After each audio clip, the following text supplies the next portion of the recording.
రోజు కూర్చొని నా ఆఫీస్ చైర్ అయితే ఇరిగిపోయింది. దాంతో పాటు నేను కూడా కింద పడ్డా. మళ్ళీ కొత్తది తీసుకోవాలి. సో ఏదైనా బెస్ట్ చైర్ నాకు సజెస్ట్ చేయండి కామెంట్స్ లో. సూపర్ రాజా, నువ్వు పక్క నెక్స్ట్ పల్లవి ప్రశాంత్ అవుతావు. నేను చెప్తున్నా కదా, నువ్వు చేసిన సింపతి, నువ్వు చేసిన ఓవర్ యాక్షన్, నువ్వు చేసిన హంగామా చూస్తుంటే నాకైతే అట్లనే అనిపించింది. ఈ ఆడియన్స్ ఎవరైనా పొరపాటున నిన్ను యాక్సెప్ట్ చేసేసింది అనుకో, ఈ అంతే TF5 బతుకు అంతే. ఇంకా ఇందాకే సంధ్యా థియేటర్ లో 9:30 AM షోకి ఇలాంటి సినిమాని మీరు ఎప్పుడు చూసుంటారు. సినిమాకి పోయి వచ్చిన ఆడికి మన సూపర్ రాజా కూడా వచ్చిండు, వాళ్ళ టీం మూవీ టీం మొత్తం వచ్చిండ్రు. ఫస్ట్ థింగ్ సినిమాలో నాకు నచ్చని పాయింట్ ఏంటంటే, నువ్వు అమ్మ నాన్నలు ఇంత కష్టపడుతున్నా నా కోసం, వాళ్ళ కోసం నేను ఏదో ఒకటి చెయ్యాలి అని చెప్పి నువ్వు ఒకటి చేద్దాం అనుకున్నావు. అట్లాంటి మంచివి నువ్వు సడన్ గా సాయి పల్లవి అని తిరగడం ఏంది, ఒక పోరి కోసం తిరగడం ఏంది అన్నట్టు అనిపించింది నాకు. ఈ అన్ని సినిమాలు ఇట్లానే వస్తున్నాయి కదా, మనం కూడా ఇట్లానే తీద్దామని అనుకున్నాము. మరి ఏందో నాకు తెలియదు కానీ 1400 ఎక్స్ప్రెషన్స్ అని అన్నావు, నాకు ఇక్కడ అట్లా అనిపించలేదు. ఏదో ఎర్రగడ్డలకి వెళ్ళి పారిపోయి వచ్చినట్టు అనిపించింది. సూపర్ రాజా కన్నా వాళ్ళ ఫ్రెండ్ ఇంకా చాలా బాగా చేసిండు, చాలా న్యాచురల్ గా పోర్ట్రే చేసిండు ఆయనని. అండ్ ఈ సినిమా మొత్తం సికింద్రాబాద్ టు ఎయిర్పోర్ట్ వెళ్లే దారిలో ఉంటది. ఈ సినిమా మొత్తం బండి మీద వెళ్తా ఉంటారు, అదే సినిమా. ఇంకా అంతే ఫుల్ బ్లాగ్ చూసినట్టు అనిపించింది నాకైతే. అది కూడా పెద్ద స్క్రీన్ లో చూసినట్టు అనిపించింది. 128 రూపాయలు ఇచ్చి మరి బొక్క పెట్టుకున్నట్టు అనిపించింది నాకైతే.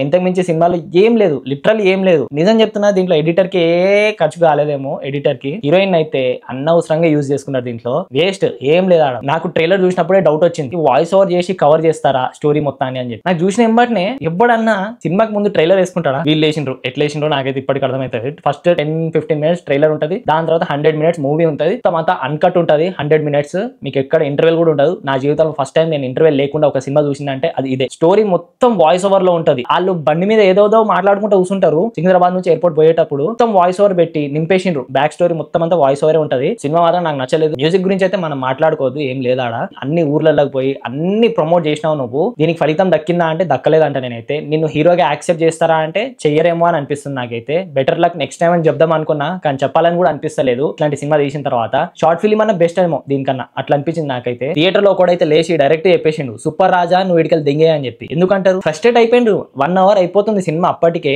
1 hour 10 minutes కి వాళ్ళు లేచి తప్పుడు చెప్పేసి వెళ్ళిపోయింది. ఇంకా వాయిస్ ఓవర్ లోనే చాలా మేనేజ్ చేసేసిండు తెలుసా. సో సినిమా మాత్రం బాగాలేదు. మీరు చూస్తా అంటే పోయి చూడండి, నేనైతే చూడొద్దనే అంట, ఇంకా మీ ఇష్టం.